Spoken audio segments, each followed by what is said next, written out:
It was a Tuesday night. I remember because I was still in my work boots, and the smell of drywall dust was still stuck to my shirt. She said it like she was ordering takeout. No emotion, no hesitation.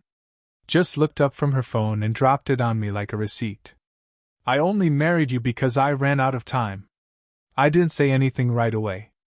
I didn't ask what she meant or if she wanted to take it back. I didn't even take off my boots. I walked outside, sat in my truck for half an hour, and stared at the empty passenger seat. That seat used to mean something. Now it just stared back. She always had this timeline in her head. Married before 30. First kid by 32. House, dog, career with room for yoga on Saturdays. I didn't fit into it at first. She told me that. I was the guy she dated after the guy who really broke her. I knew it. She knew it. But I thought maybe being the one who stuck around counted for something. Turns out, I was just a deadline solution.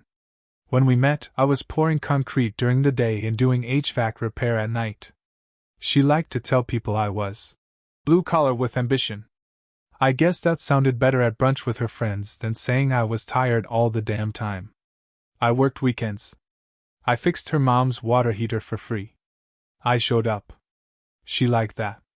The cracks showed early. Vacations were always with her friends, not us. I was always too tired to go out. But when I did suggest a trip, she'd say I wasn't spontaneous enough. She wanted Europe. I suggested we start with a weekend in Nashville. That got me a look like I offered her gas station sushi. I paid for the wedding. Not just mine, hers. Her dress, her dad's suit, even the catering. She said it was our day, but it was her vision. I was just a debit card with a ring on it. The thing about being a man in a marriage like that is you learn to shut up in layers. First, you stop mentioning what hurts. Then you stop asking for what you need. Then you just go numb.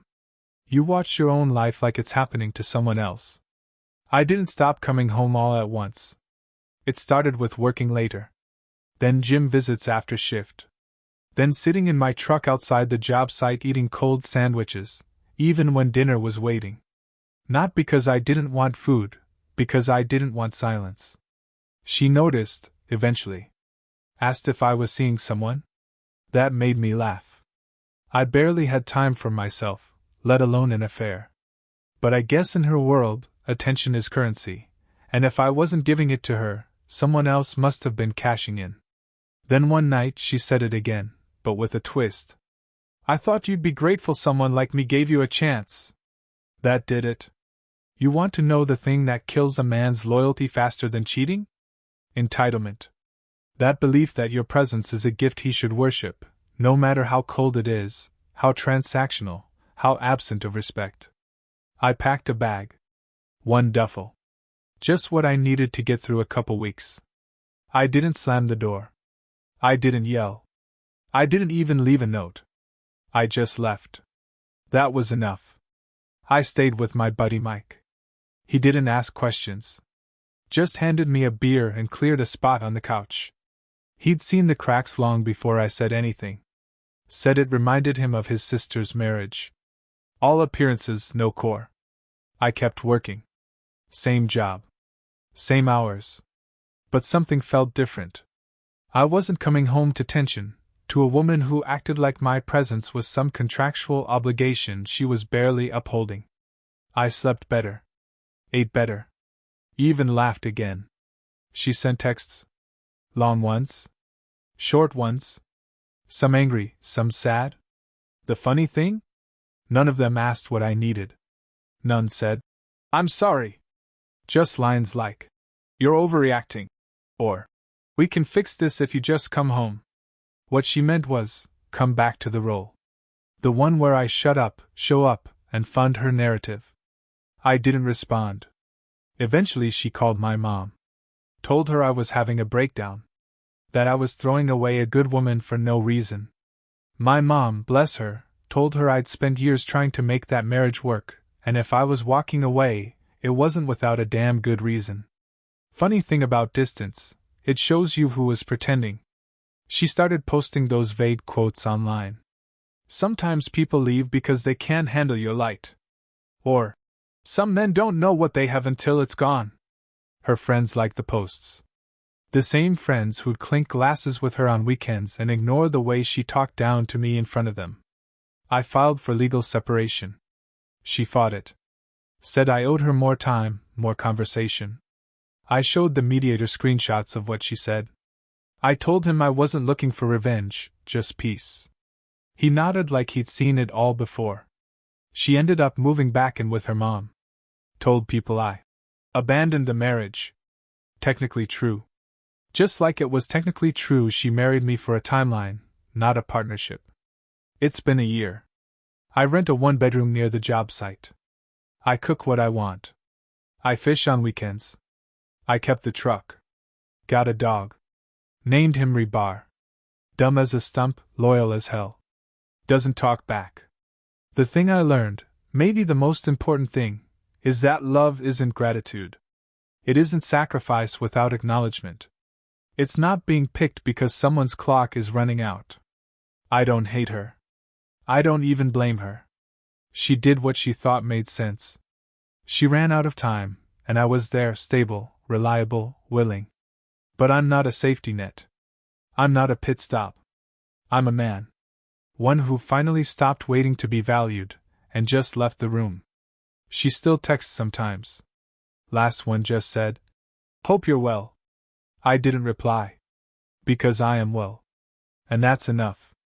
The first real test came when the divorce papers landed in her inbox. She called me 10 minutes later. Said it was sudden. Said it was cold. Like I hadn't given her 12 months of silence to reflect. Like I hadn't tried for 3 years before that to be seen. "You're just going to walk away?" she asked. I said I already had. I told her if she wanted to contest the terms, get a lawyer. Otherwise, the numbers were fair, and I wasn't taking a damn cent of hers. Not that there was much. She paused, then said, "You should be more emotional about this." That one made me shake my head. Men don't get points for being calm. They get told they're cold, detached, unavailable. But I wasn't numb. I was done. There's a difference. The settlement finalized quietly. No drawn-out battle. No fights over furniture or flatware. She kept the condo. I walked away with my tools and my dignity. What came next surprised me more than anything. I wasn't angry. Not even a little. I thought I might be. But I wasn't. I felt free. Work picked up. A contractor I knew from back when I started out offered me a foreman position. Better pay, less manual strain. I took it. Started wearing clean shirts to job sites. Got home earlier. Took Rebar for long walks. That spring, I ran into Jen. We went to high school together. She always used to hang with the artsy crowd, dated a drummer who tried to go pro and ended up managing a vape shop. We grabbed coffee. Then dinner. Then more. The difference was night and day. Jen asked about my day and actually listened. She made her own money, respected mine, and never once called my job just construction. But I took my time. I didn't want another resume marriage, you know, the kind where you just check boxes and say, "Good enough." One night she asked what happened with my ex. She married me because she ran out of time. I said. Jen didn't pity me.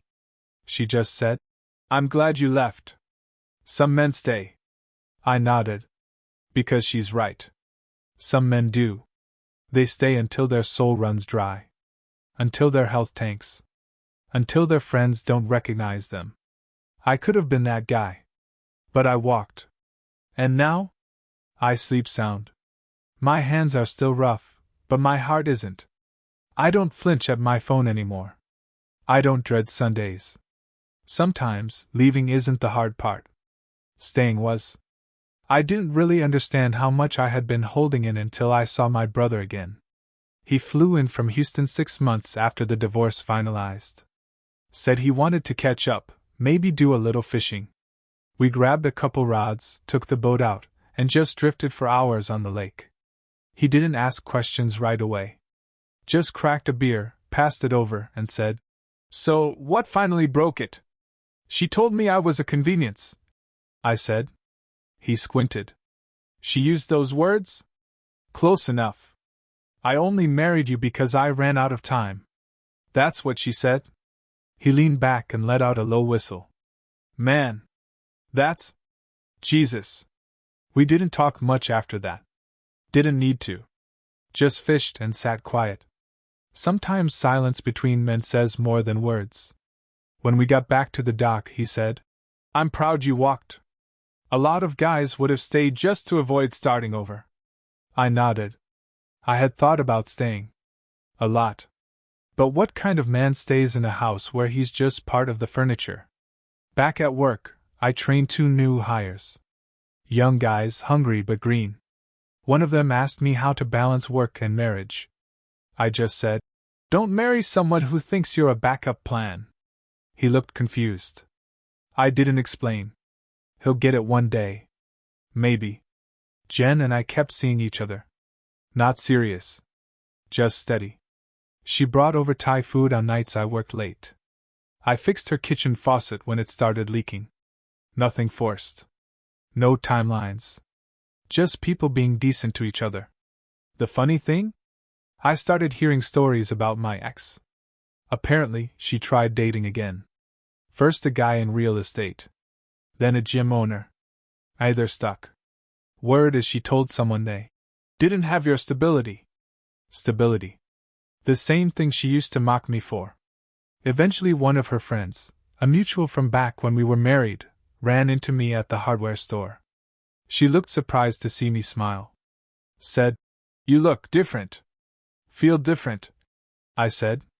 She's not doing great, she said. I just nodded. I wasn't surprised. See, when you build your identity around being the prize, and the world stops treating you like one, it gets lonely fast. I never spoke bad about her to anyone. Never aired it out on social. Never told our story with bitterness. Just let the facts be facts and walked my path. And somehow, that hit harder than any grudge. Rebar got sick one night, ate something off the ground, wouldn't stop puking. I stayed up all night with him on the kitchen floor. Texted Jen, half asleep, just to vent. She came over with Pedialyte and a blanket. That night told me more than any date ever could. She didn't flinch at the mess. She didn't call it gross or ask why I didn't take him to an emergency vet. She just sat beside me and helped clean up. Quiet. Solid. Present. I remember thinking, this is what real looks like. A few months later, we made it official. Nothing flashy. No grand posts. Just decided to stop dancing around it. I told her I wasn't ready for marriage again. She said, Neither am I. Let's just build something first. No deadlines. No ultimatums. Just 2 adults doing the work. Some Sundays we visit my mom. She always pulls Jen aside and thanks her. Says she hasn't seen me this grounded in years. She's right. I don't live to be appreciated anymore. I live because I value myself enough not to sit at tables where I'm only half welcome. And that, more than anything, is what changed my life. I don't need revenge. I don't need apologies. I just needed to remember who I was before I shrunk to fit someone else's idea of a husband. And now that I'm back to size, I'm never shrinking again.